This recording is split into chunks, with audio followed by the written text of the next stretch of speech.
Hello and welcome to episode 65 of the Your Next Chapter podcast. This is Angela Raspis. Now, you've joined me in the middle of the Circle of Support series. It's a series of wholehearted conversations I'm having with women to find out how they stay buoyant in business and in life. And we've discovered there seems to be 4 definite quadrants where it's really important that you build up that support so that you can stay on top of your game. You can not only bring yourself back up when we have those inevitable dips, but you can also almost take insurance out so that those dips aren't quite as fierce when they come. Now, today I'm having a conversation with Leanne O'Sullivan. We're really investigating this concept of breakdown to business breakthrough. Now, a lot of us have been here. We've been at a stage in our lives when it just all got too damn hard. And physically, emotionally, mentally, we were down for the count, and we needed to regroup and reassess what is most important to us. What do I actually want to do? Or in Leanne's words, she really had to have a look at the who, the what, the why, the real core of me. Because Leanne's got an amazing background in digital strategy. Her husband and her have built up, over the last 18 years, a digital agency called Big Blue, and have had immense success in their area, right across design and development and project management and email marketing and marketing automation and social media marketing. You name it, they have got immense experience in it. You can imagine how much the digital landscape has changed in the last 18 years. But during that time, as Leanne and her husband were building up the business, they were also juggling kids. And as Leanne has said, babies at your feet when you're trying to grow a business, not so recommended. And mother guilt, oh my goodness, what a big dose of that. So it really, for a long time, Leanne did not even think about her own needs. She was so focused on what the business needed to grow. But that leads to burnout, and I know that only too well myself. I blew up in my own agency back in 2012 and chose to go down this new path. Well, very similar story with Leanne, which is why I think we bonded and just spoke so easily in this conversation. Now, when Leanne regrouped, she started to see how she could leverage her own skills, but instead of toughening up in the business world, she realized that she could actually soften up and recreate or redesign a new business going down a new path for her that used those skills but arranged them in a new way that really honoured her and allowed her to continue to do the work in the world that she wanted, but in a very freer way. And that's when Summit School with Leanne O was created and is bubbling along beautifully as a result. So I'm sure you'll enjoy this conversation and really tapping into the honesty and the openness that as Leanne shares with us her own journey. I hope you find it inspiring and that you make perhaps some little tweaks and changes in your own circle of support as a result of hearing it. Take care. Inspiration, clarity, confidence, and wholehearted business strategy. Welcome to Your Next Chapter, the podcast especially for women in their 40s and beyond who know that business and personal development go hand in hand. Tune in each week for marketing, mindset, and personal growth strategies, along with inspiring stories from women around the world who are creating new businesses and lives that are personally fulfilling and financially rewarding. If you're looking to create a business and life you love, you're in great company. Let's find out what will unfold in your next chapter.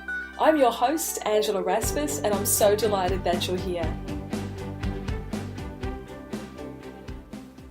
Hello and welcome to another episode of the Your Next Chapter podcast, where we are diving into the subject of the circle of support that I firmly believe you need to put around yourself to help you in business and life to stay buoyant. And I'm speaking today to the gorgeous Leanne O'Sullivan, who is going to let us in to find out how she keeps herself buoyant in business. Hey Leanne, thank you for joining me today. You're very welcome. I'm pleased to be here. Excellent. Well, I love to start off whenever we're doing these having these wholehearted conversations to really dig down a little bit first and understand how did your next chapter begin and what are you doing now that you didn't used to do in business? So give us a little bit of insight as to what your journey has been like. Well, I've been a small business owner for 18 years now. So I've been in business for myself a long, long time in partnership with my husband. But my next chapter is actually a business for myself. So about 4 years ago, I had quite significant breakdown. And that is after I think probably had been building for a lot of years. As most people that are small business owners know, it's the small business owner's journey is not one for the faint-hearted. There is an awful lot that goes into that process, and I think, you know, if you're in partnership with your partner, it's in this case my husband, we're still married by the way, so that's a good news story. But my children, I had all my children while we were growing our business, so I have been the, you know, working with a baby at my feet. Wouldn't recommend that, but yes, I've done all of that. So there's a long history of all of the stress of growing a small business, and I think, I don't know, there was a whole range of things that led to me having significant breakdown and then having to reassess everything that I was doing, the way I was doing it, why I was doing it, who I was doing it for, you know, as well as all of the physical and mental things that I had to go through to help fix myself up. And as a result of all of that and coming through that, I decided that, you know, I was going to set up a new business that was just going to be my business, and I was going to do things my way, work with people that I wanted to work with, do the things that I love to do, and that's what I'm doing now. And that's why my new business, which, you know, I brand myself as Leanne O, and I have this business called Summit School with Leanne O that teaches and empowers small business owners like I was, you know, the tools and techniques they need for digital marketing, because that's what I'd been doing in our agency. We had a digital marketing agency. We've got a big team of 15 people. We've got offices in 3 locations. It was a big small business. It certainly was, and listening to your comment about, I love that one, that small business ownership is not for the faint-hearted. That Oh God, no. sums it up perfectly. There's so many trials and tribulations that we go through, the ups and the downs and the in-betweens and the long hours and that overnight success that we see online, which actually took, you know, 5-10 years in the background to create it. It definitely isn't for the faint-hearted. I completely agree with you there. And thank you for being so open about, you know, where we can get to. I had a similar experience as I started my own business in 2003. My husband's an entrepreneur as well. I did work with him for a while. I can't say it wasn't as successful as you and your husband's has been. We clashed a fair few times, quite strong characters, both of us, and so we seem to have sorted that out now, and I'm actually assisting him again in some ways in his yacht business. But yeah, it was tricky. But I built a marketing agency, and I think sometimes we can be building, or this is the perspective that I have, is that we can be building something, and we can sometimes fall into the trap of building for the sake of building it and not necessarily stepping back and saying, as this is growing and it's moving and changing, is it aligned with me, with my values? Is this what I really want? Because bigger is not always better, huh?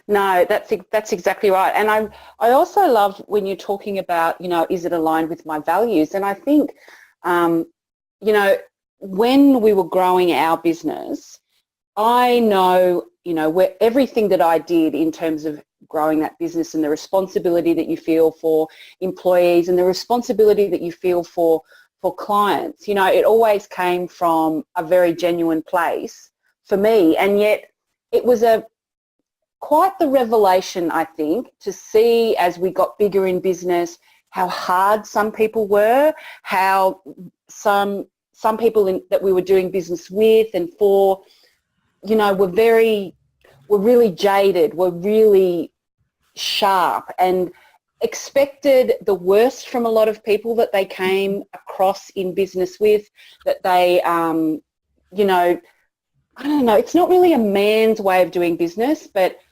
it really got to me, I think, at the end of that period, and I think it was one of the contributing factors to a breakdown, is that I always came into business from wanting to really, you know, help people achieve and enjoyed seeing them succeed. And I was always really shocked when people, you know, were thinking that you were screwing them on price or that you were only out for things for yourself.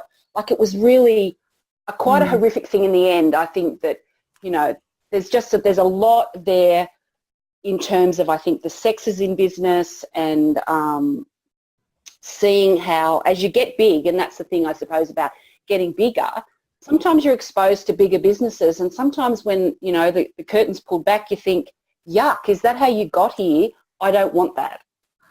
Oh my goodness, I think we're cut from the same cloth, my darling, because that was very similar to the experience that I had. I mean, when I first launched, you know, into the entrepreneurial world, there was me, my laptop and my business card, and I was working directly with solo and micro entrepreneurs, mainly women, and helping them with their marketing. I worked with men and small business as well. As my own agency started to grow though, and I had staff and bought an office and had, you know, responsibilities, and we had to, as I referred to it, go up the food chain in terms of the size of businesses that we were working with. It was necessary because you had so much more expenses. You know, with high turnover comes high expenses. That's one of the realities. That's right. Yep.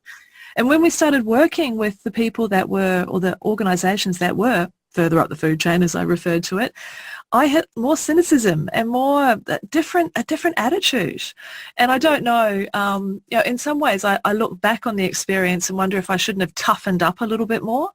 And I was rather hard on myself there for a while about, you know, well, if this is what you need to do to make it in business, then this is what you need to do. But I think I've got a bit of a tender heart, and I found it quite disconcerting and a little bit sad when I came across some of those attitudes. And a little one here, which has hit me in retrospect, is I have never had a bad debt from a solo entrepreneur, never. But my goodness, some of those bigger businesses, when you were a small business provider, you were right down the priorities when it came to being paid as well, and that used to annoy me. It didn't feel fair. I think it really rubbed up against the values that I had, and that was one of the things that led to my burnout as well, is that feeling of pushing and pushing and pushing and never being quite so aligned with the way that I wanted to do business, and that really led to my decision to go in a different direction as well. Absolutely, I'm hearing you. It was an eye-opener, and I suppose, you know, one of the things that I see, and it makes me a little bit sad, is that my husband, he's become tougher and harder, and he's sort of now, you know, doing a little bit of a reassessment of where he's going, and he's about to embark in a different direction as well. For the same reason, because I've been saying to him, you know, now that I'm much more weller, but, you know, I'm so much, I'm so much better and healthier in so many different areas, you know, and I've said to him, I know that, you know, man that I love, that businessman that I love is still there, but gee, you've become hard, gee, you've become tough. And he said, I've had to. And I just think, why do we do this to ourselves? Because it's just crap. And it's giving ourselves permission here to make the decisions that support us. I loved your comment before about, and I think this is how, so we all start off our businesses. We're wanting to help. We're motivated to take away pain, to solve problems, to make things easier for our clients, to help, you know, open new doorways and pathways. And that's what we're motivated to do. And I don't want to become hard and cynical. And I'm not suggesting that every large business owner is. I'm just saying that we need to assess the situation and decide whether or not it's serving us. I believe that a small business, which is what we both have, needs to serve us as much as it serves our clients, because we're giving our heart and soul into it, and it needs to take care of us. Absolutely. So here's why we both went in new directions. Yes. So now that you, and I'm very similar here as well, we've recognized the need, and I know this is an expression that's used a lot, but it's become more and more true for me, is that self-care is not selfish at all. You know, we've all heard the put your life jacket on first, you know, use the oxygen mask first, etc.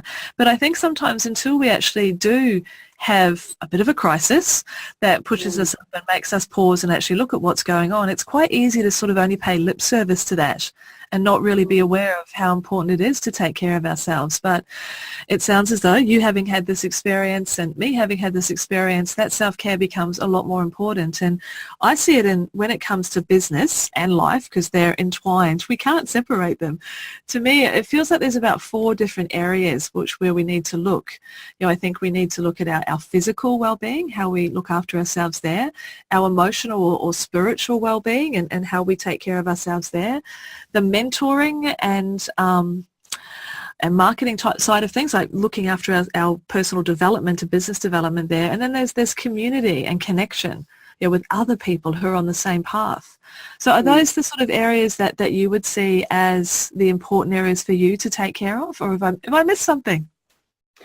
No, I don't think that you've missed anything. I think they're bang on, and they're definitely, when I look back at what was happening before everything sort of like fell in a heap, you could see so clearly what I was doing wrong and how I was hurting myself, but I wasn't realizing. I was just focusing all my energy in work, and so many other parts of my life were suffering while work was, growing and going and all the rest of it. But at the end of the day, everything actually suffered, including work, the thing that I was supposedly the most driven by. It was, I think all those things are absolutely bang on.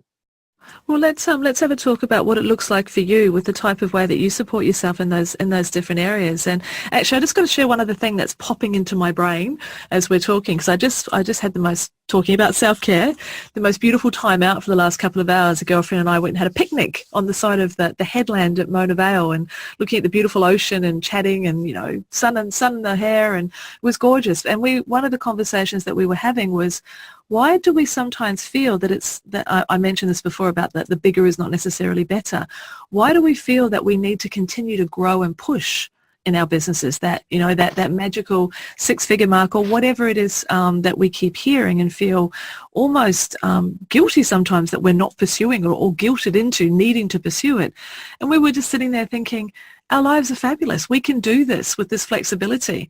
With the businesses that we have, we can choose to take this time out and to nurture ourselves. And it was one of those moments of, yes, this is why I changed. This is why I'm doing what I'm doing now, because it allows me, this degree of freedom and to take care of myself as well as my clients. So I've just had to share that one, because that certainly was big on my agenda today. And then I got to come and have a conversation with you. So perfect day, really. But back to you. Let's look at those areas. Shall we start with the physical side of things? How do you take care of yourself there? Well, I have rediscovered the importance of fitness, and how important that being fit, and how when you physically feel well, I think it's so important for your mental well-being, and also in terms of how you perform at work. So I go to the gym, I lift weights, I do high-intensity aerobic classes, and I walk. And have become a park runner this year, so I run on a Saturday, which is a major milestone achievement. I think sometimes the physical things that you do, I have this thing because, I've been on this whole, and I'll talk about that in a bit, about mindfulness, this whole mindfulness journey. But one of the things that I really think is so important is, when in business we spend an awful lot of time sitting at desks, we spend an awful lot of time in our heads thinking about things, and especially what I do in my business. I'm doing a lot of thinking, I'm developing a lot of strategy, and I do a lot of that kind of stuff. But I don't do a lot with my hands anymore. I'm not coding websites even really, or building stuff like that. And I think that when people don't do physical things with their body, their mental health really, really suffers. And it doesn't have to be that you become this massive gym junkie. I mean, I think that when things were really bleak for me, the one thing that I did every single week without fail was I walked on a Sunday. And I walked with Brendan, my husband, and sometimes the kids would come, and sometimes Brendan would want to talk to me about work, and I would say, no, we're just walking. And I really think that that time to switch off was so important. Absolutely. And so I'm very much a big believer that you need to do something with your physical body, even if it's, maybe it's not always an exercise thing, but it's some crafty thing or something you do with your hands or gardening. I just think that physical connection with who we are as actual physical being is really, really important.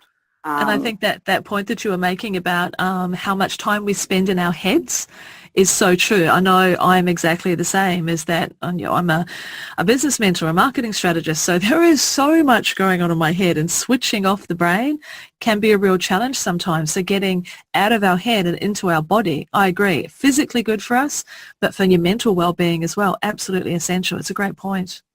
Mm-hmm. So they're all the physical things that I'm doing, and I just think, at this stage of my life, I'm really laying the foundations for the condition I'm going to be in when I'm in my 70s and 80s, and I know exactly what I don't want to be, and I want to be really enjoying life still and really active when I'm at that age. So I absolutely think this is a foundational time to reevaluate all of that. So I'm very excited and happy with those changes in my life. It's so, so important. That's brilliant. And as we say, we reap what we sow. So yeah, if we want to keep fit and healthy and just doing the things we want to do when we're older, then it makes perfect sense to be laying those foundations now. The other self-care thing that I just want to throw in here, because I've often said this, is get yourself a good hairdresser. Because I so agree with that. I honestly, and I've got my hairdresser, I've been with her for years and years, and I have other friends, business owners who've got their own salons, they've been clients, and they understand exactly when I say that what I mean, because they've seen, particularly women, I suppose, over the years when nobody else is around, the hairdresser knows all. And a good one is going to be there for you, even though she doesn't have to say one word. It's so much better after you come out of that. So I think I'm not a vain woman, but that's my one thing. I would never scrimp on a quality hairdresser. The whole experience from woe to go. I just think, yes, if you're talking self-care, mental health day, whatever it is, good hairdresser, bang on. That is fantastic. Now that's one of those see, this is the reason why these conversations need to happen, because that is one of the unexpected twists in the litany of self-care that I wouldn't have predicted before we got on this call together. That is golden. I love it. So let's move into another sector, with our hair looking fabulous, as we talk about the emotional and the spiritual side of things, and that means different things to different people. What does it mean to you to support yourself in those areas for buoyancy and positivity? I suppose I've become a lot more, rediscovered a love of reading, rediscovered a love of philosophy. I've got a Catholic upbringing. I know that when things were really bad for me, that a time out, an hour in a church where it was quiet actually helped me find, and I know lots of people, like, it might be meditation or different kinds of things. For me, that time out was a wonderful oasis, if you like, from like a crazy monkey mind. So I very much enjoy those kinds of things, that I think that they're really essential to help us get centered again and to think about things beyond ourselves. So I think that also leads into, for me, like the spiritual side of things, the reading and thinking on what needs to be positive in the world. I made a big decision to get rid of a lot of rubbish in my social media. I actively looked for good news stories, things on, positive psychology stories, people doing good work in the world that doesn't necessarily get a lot of attention. So I got involved in Share the Dignity here in Dubbo. So at the end of the year, when they have the handbag campaign at Christmas time, I get very involved in that. I'm on 2 volunteer boards here because I missed, when I was very much involved in the business, I really missed actually just doing things for the community that I live in that didn't have any strings attached. For me, I could just do that because I wanted to help them. And I love that I now have time again to do those things. I love that I now have time again to do, my kids are getting a bit older, but, that I can go back to doing things at their school and in their lives that connect me to the community that I live in. And I think there was a period there where I missed a lot. I mean, I think the one thing for me, and I suppose it's as a female business owner more so than men in small business is that, and maybe, it's also my Catholic background, that I just think we have a lot of guilt.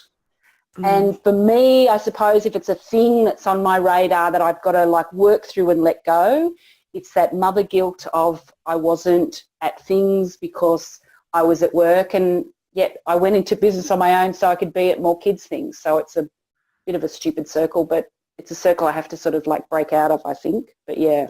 And that's a circle that I don't think there's a woman with children in the world that doesn't suffer. And I do use the word suffer very, very specifically and deliberately with that mother guilt part. I very much the same when I started my business. It was, I didn't start it for freedom. A lot of the positioning for entrepreneurship revolves around the concept of freedom. But for me, it was flexibility. That was far more important to me than the freedom. So I may not have been there all the time, but I was there a lot of the time. And I really do try and take care of that guilt, but it creeps up, and some days it can certainly have you around the throat, but it's something we do need to work on. There's no word in the dictionary of father guilt, is there? Look, hey, no. not man bashing here, but I think we just feel it more keenly. Yes. I think we do. And the points that you're making there, I think they also lead into another area, which is, and you touched on before, so let's just jump there for a moment, is the mindfulness. When you were talking about having that quiet time, that oasis in what can be the craziness of our lives when you're in church, but you mentioned earlier about mindfulness playing an important role in your life now. Could you talk about that for a moment? Absolutely. I think, there's that saying about like, if you want to get something done, you need to give it to a busy person. So there's that phrase, and then there's also this stupid thing for years where they talk about how women's so awesome at multitasking. And I think both of those things should be banned from people saying them ever. Yeah, they're not good when you dig under the surface, are they? No, they're not. And I suppose of all the things, that's been such a learning journey for me the last 3 years, in business and in life, and mindfulness in particular, and is something that I think does get bandied around, but in actual fact it's one of those things that gets bandied around for a reason, and I think that people need to look beyond perhaps the cliche of it and actually examine it in their own lives, because it's so powerful. And I think it plays into this thing about being grounded to our physical world and doing something where we concentrate on just one thing, and we're right there in that one thing. And it's if you're going out walking, I am walking and I'm enjoying the river, walking along the river that I live near, or if I'm having dinner with my family, I'm having dinner with my family, and I'm not checking my phone or talking to other people or doing a whole bunch of other things, because I think we're so much more effective in whatever we do when we just accept the thing I'm doing is the thing I'm doing right now.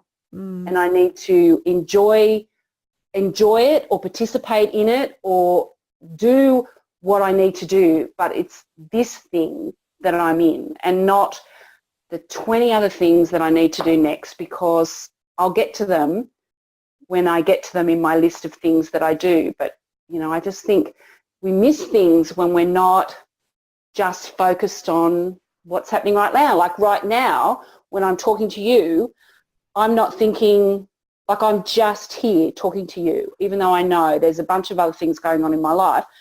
But right now, I'm very focused on this conversation, which is good because I like having conversations like this. But that's something I think, and I've read a lot about that. I'm studying psychology at the moment, and I know it's something that makes so much sense to me when I come at it both intellectually and also from inside. I feel the truth of it. There's the point there that, to me, a shining sentence, as I call them, when you hear it, when you feel the truth in it, that is the thing that makes you pause. It can be so simple, but that concept of doing the thing that you're doing with your full attention, honouring the moment with your full attention is underrated.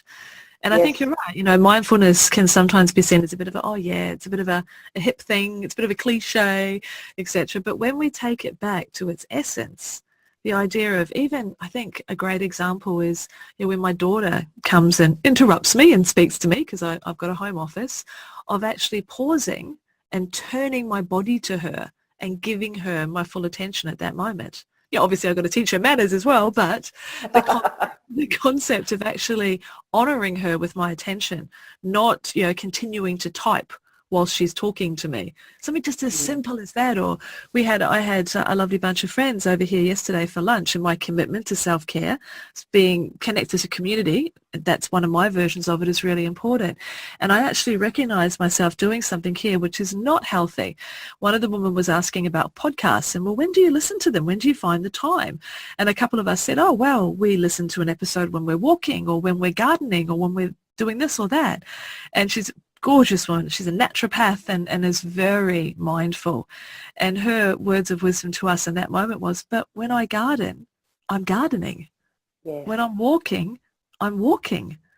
And, you know, it made me, even that was literally 24 hours ago, and it made me pause and go, I can definitely be, and I'm using the word carefully, guilty of multitasking because I think I need to do more. And, you know, part of the reason why I'm bringing this series into my podcast is because I'm a lifelong learner, but I need to ensure that my learning is not always about more stuff.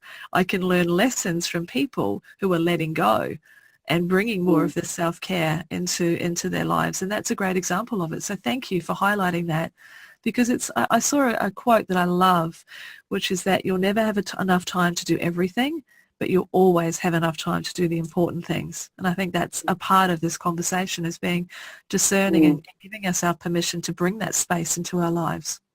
Yes. I think I'm going to have to ponder this one further. I think the journal's going to get a workout after this call. So let's look a little further when we start to touch on the concept of another one I brought up there, which is connection and community. You touched on your community in terms of being able to volunteer your time, and I mean that's one of the beauties about our next chapters. As our kids do get a bit older and more space opens up, we can start to choose how we want to use that time. And you mentioned about those volunteer roles that you've been in, but what also about community in terms of other people who are on a similar journey as you? I find that very important when it comes to your business journey, because we can spend a lot of time in isolation in our small businesses. What's your experiences there as the role that community needs to play in your buoyancy? So one of the things that, well, actually, I probably rediscovered the value of really connecting with people inside social media. And I've kind of gone full circle, I think, which is weird for someone that's actually working in and lived in the digital marketing space as long as I have.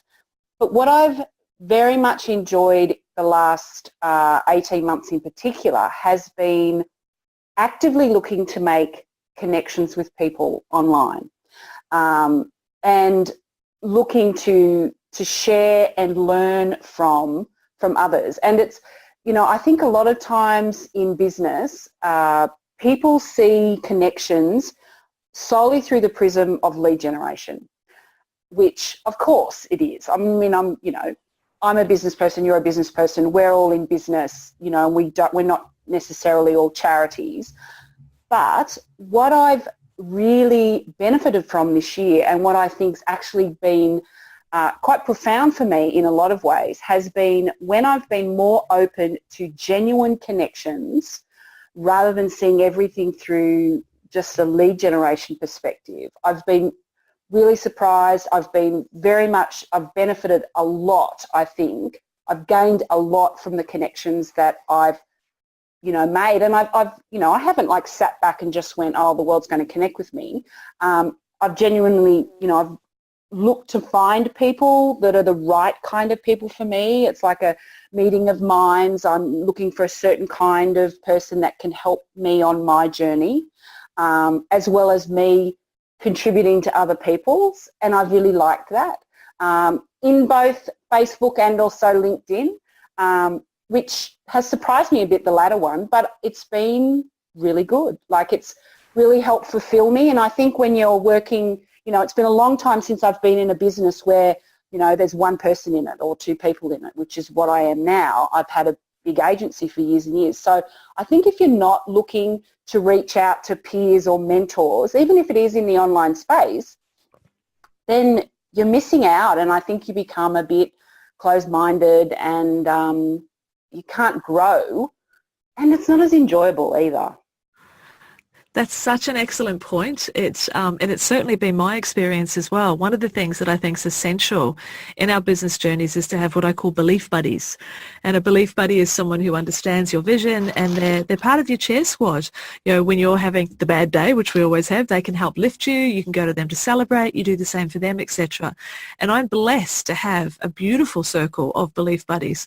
And 90% of them I have met online, in much the way that you're talking about, that you get a sense, and from the way interactions are happening, is this is your type of person. And there's always, there are the right type of people for you. That doesn't mean other people are the wrong type. They're just the right type for other people. You find your kindred spirits, and treating social media as just a purely lead generation pipeline misses that opportunity for connection that being in an online world has just opened up.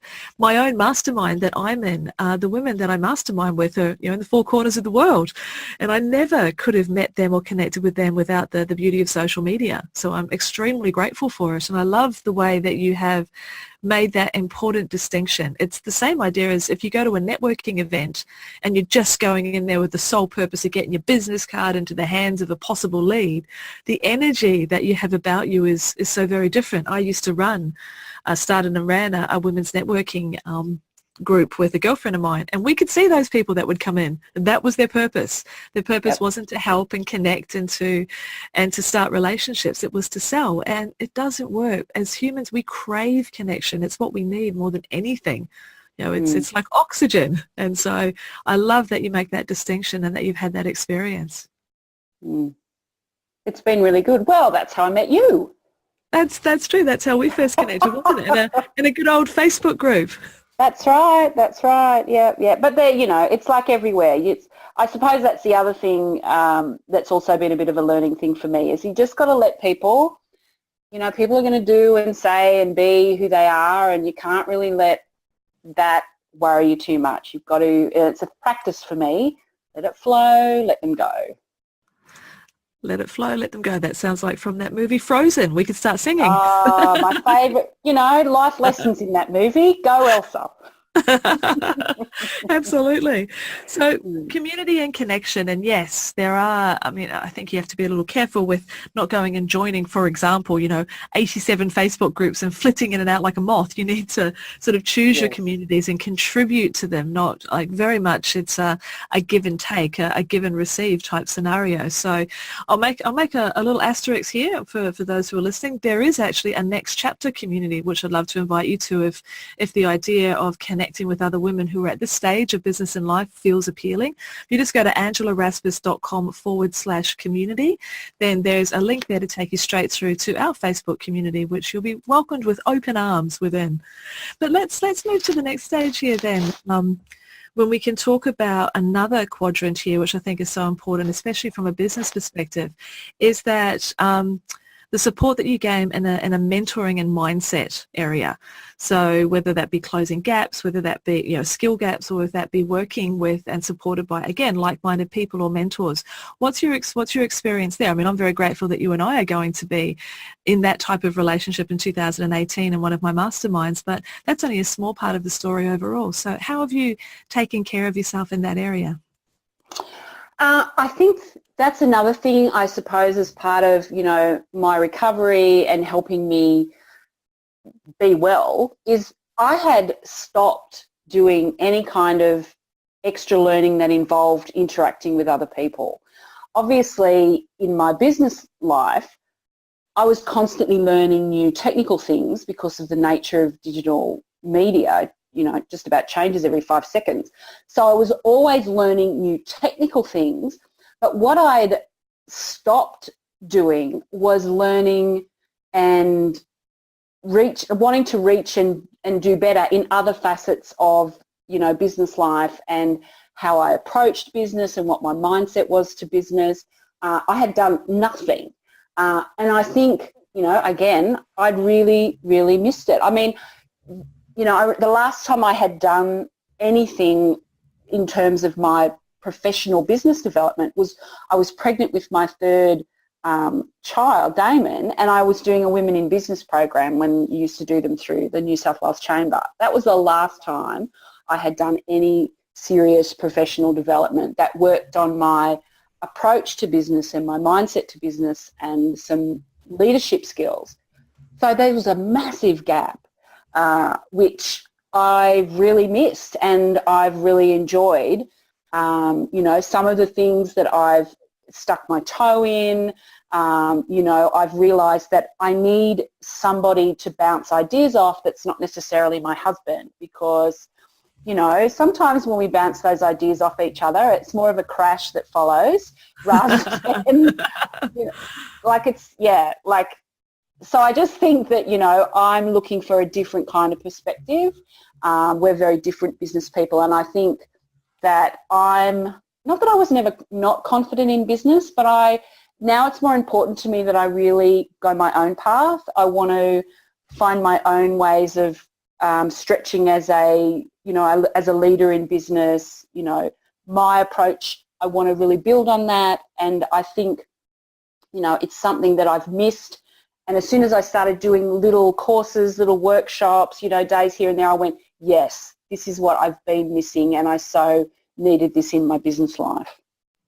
Yeah, it's such a hugely important part, isn't it? And I think you feel very similar to me. We get lit up when we start to stretch in those areas and see what's possible and start connecting with others again instead of, just the technical side of things.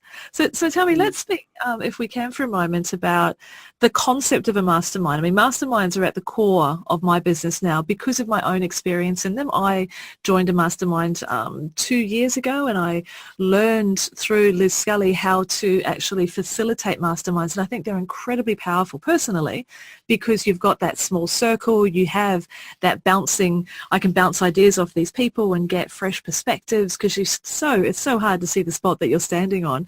I've just committed to my 3rd year with my mastermind, and I think they're just such a fabulous way of supporting you in business. But what appeals to you about the concept of a mastermind as opposed to perhaps working one-on-one with somebody, or how does it fit into your scheme of things in the way that you look at business support?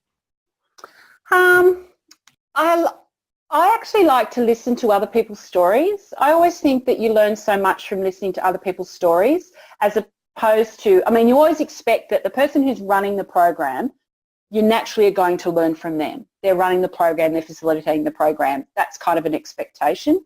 But I also think that you learn so much from listening to the stories that other people tell you of their experience, or when they show their vulnerability in business. I think that's a big thing in a mastermind, especially when it's an intimate group and people feel more trust that you can sort of reveal some truths about yourself.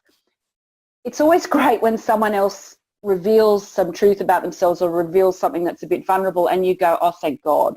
I'm not alone. It's not just me, goddammit. or you're also, on the other side of that, you can feel validated in your own process, that you think, wow, I'm actually doing okay. I'm actually going all right. It's obviously things work both ways. Sometimes you're probably learning from others. Other times you're getting that validation. I really like that.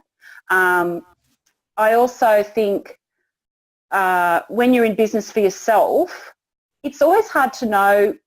You need feedback. And I think it's often hard to get truthful feedback when they don't really understand. People need an opportunity to get to know you and how you function and how your business functions. Then when you're seeking feedback on stuff you're doing, it's really valuable feedback, because they've got a real idea of who you are, where you're trying to go. And I think that only happens when you've built up that trust for a while. So I like that. And I just like bouncing ideas off each other. I know when I run workshops, one of the greatest things when you're in a room of people is when everyone starts talking. You as the presenter always feel more energized when people start talking amongst each other, because you can see, it's like you can see the neural pathways in their brain all start going ping, ping, ping, and everybody is functioning better. And I think when you're in a group, you know, I look for that too. And I love it when people all start talking and the energy in a group of people starts to like rise and you go, yes, everybody's... It's that synergy, isn't it? It's the 1 + 1 = 3. You know, the Yes. people contributing to the idea, and it's certainly my experience, and that concept of not being able to see the spot that you're standing on. And I know one of the just an example of one of the things that happened to me in my own mastermind going back a few weeks, and I was toing and froing and ifing and utting about something really small and silly about the regularity or the day or whatever when my newsletter should come out, or the regularity of my podcast or something like that. And because there was things going on in my life that were, from a family perspective, that were impacting my ability at the time to be able to do the regular content, which I know is an important part of serving my audience, you know, providing valuable content. And one of my mastermind buddies turned to me on the call and said, Angela, your value is in not the consistency in terms of how often your stuff comes out, it's the value of what you create when you do. It is always of such high quality. So your quality is your consistency. Don't worry about the timing, let it go. And it was such a small thing, but such a huge thing to be able to... I don't need other people to give me permission to do stuff, but sometimes I need other people to give me permission to do stuff. You know what I mean? Yes, and it was a huge moment. It was one of those moments when I really realized the value of being in this group of women who know me well, who see my ins and outs and ups and downs and foibles and can call me on it. And it was that was a huge moment. Sounds small in retrospect, but was really big at the time. It's a very valuable part of keeping me buoyant, that's for sure. So, well, we've had so many things that you've shared and so many great ideas and insights that you've been talking about on this call. So imagine that there's another woman listening to us right now and who's saying, my goodness, there's so many things I could do. There's so many things that I've heard. What do you think would be, if we can narrow it down to this for now, the most important first step that someone could take when it comes to taking better care of themselves so that they can be more buoyant and be of service to their audience and to themselves? What would you say is one of the most important pieces? Oh, I have two things actually. Bonus. One thing is, I think, go outside. Go outside. Even if you're not a walker, have a cup of tea or a cup of coffee outside and sit in the outside. I think that gives people so much clarity. And the second thing is, I really think that you also need, for me, is you need to find your people that you can talk to. And you might need somebody's help to find those people, because I found that hard, but once I just sort of persevered with it, and I found it easier as you go along. It's a bit like a snowball rolling down a hill. You know, you've got to give yourself time, and I suppose maybe it's three things. Time. Things always take time. Like as a business owner, you always know everything costs more money and takes more time. And I think self-care and improve, like giving yourself that, as you say, that buoyancy in your life is a thing that's going to take time. And you shouldn't be thinking, oh, I'm just going to like take this magic pill or do this exercise class or start yoga and everything's just going to be better. It's a thing that takes time, but you just have to keep going. And that's why I think, going outside and walking or going outside and just being outside helps you with that realization that things will come and momentum is going to come. You just keep doing this, that momentum will come. Absolutely. It's not like flicking a switch. It won't happen instantly, but we can chip away at it and give ourselves what we need day by day. Even that tiny action, after I've finished this call with you, I'm going to go and sit outside in the sun and just breathe just for a little while, and that can make all the difference. Well, Leanne, thank you so much for spending your time and opening up and sharing these. And I'm hugely excited to be in your support team for the new year when we're working together in a mastermind. And for anyone Oh, it's going to be fun, I guarantee it. And for anyone who's listening who wants to find out more about the services that you provide, the digital strategy for small businesses, tell us where we can find you online. I'll make sure these links go in the show notes as well, but someone could be inspired to leap right now. So where can we find you? They could. Well, the best place to go is to go to leanneo.com. Fantastic, Leanne. LeanneO.com. I was calling you a doe there for a moment. So that's where we can find you online. That's brilliant. Well, thank you again, and we'll be talking again very soon. Lovely. Look forward to it. Thank you. And for you, my lovely listener, I hope that you have taken away some ideas from this conversation with Leanne where you can start going and making just those small incremental changes in your own support structure. You know, how will you take care of yourself emotionally, physically, spiritually, in that mentoring sense, in the community sense? There's so many different ways. Don't be overwhelmed. This is about taking small steps. As Leanne has said, it takes time. We can't flick the switch and change everything, but taking care of yourself, as I mentioned earlier in the episode, self-care is not selfish. It is essential for you to perform at your best, for you to take care of the people who need you the most. And as a small business owner, as a next chapter business owner, there's many people who are relying on your experience and your expertise. So sharpening the saw and taking care of you means that you'll do a much, much better job of that. And this series is a part of my talking about the way in which I support people in my own community. You've heard Leanne and I talking about the fact that she's joining me in a mastermind for 2018, and I'd like to extend that same opportunity to your lovely self. If you'd like to find out what's involved in being in one of the next chapter circles, you can simply go to angelarasmus.com/circle and you can find out about what's involved there. The masterminds are being formed at the moment. I matchmake people together at very similar levels of business and just with people that may stretch you into that next chapter that you're seeking at the moment. So you have the opportunity to have a conversation with me and see if we can explore your goals and see how a circle could help you achieve those with support in the new year. I'd love to speak to you if that resonates with you. And until next time, this is Angela Rasmus saying take care, and I'll talk soon. Thanks for listening to the Your Next Chapter podcast. If you've enjoyed this episode, please let me know. Pop over to angelarasmus.com to subscribe to the show and leave a review. And whilst you're there, you can also enjoy valuable free resources, including show notes and downloads, along with the Next Chapter community, where you can connect with other wholehearted women on the same journey as you. We'd love to welcome and support you as your next chapter unfolds. See you next time.